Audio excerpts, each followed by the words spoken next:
la prevención de todas las enfermedades. Las enfermedades simplemente son un conjunto de cosas provocadas por una deficiencia de nutrientes y por falta de mantenimiento. SIVA, el centro, funge como un centro integral para ayudar a las personas, pero hay personas que económicamente no tienen.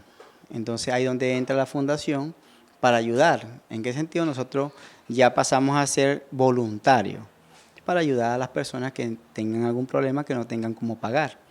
Y todos hacen un equipo para ayudar a esa persona que está en deficiencia de recursos. La Fundación Amigos de Muchacu Cáncer y Adulto Mayor comienza hace 2 años y salió del corazón de los dueños de SIVA.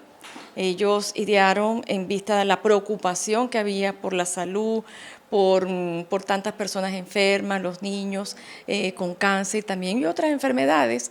Y ellos decidieron, su empresa, ellos decidieron hacer una fundación.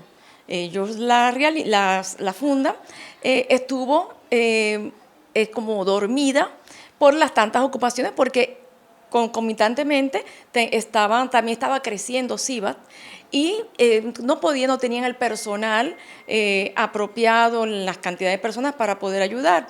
Y a raíz y el año pasado, para el tiempo de noviembre, se reactiva la fundación. Vienen los pacientes con problemas de cáncer u otra enfermedad degenerativa, ejemplo, fibromialgia, enfermedades, niños con autismo, síndrome de Down, alguna enfermedad, cualquier enfermedad que sea crónica, y para esas personas desnutrición también, para esas personas que todavía, o sea, que no tienen recursos para poder continuar con su tratamiento.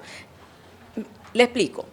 Entendemos que el gobierno de Aruba hace su tratamiento convencional muy bien, está bien, pero hay algo que nosotros estamos para complementar. ¿En qué vamos a complementar? En la parte espiritual, emocional, nutrición, terapias alternativas, todo desde el punto de vista de la medicina integral alternativa. Entonces, eso es lo que nosotros aquí le brindamos a los pacientes.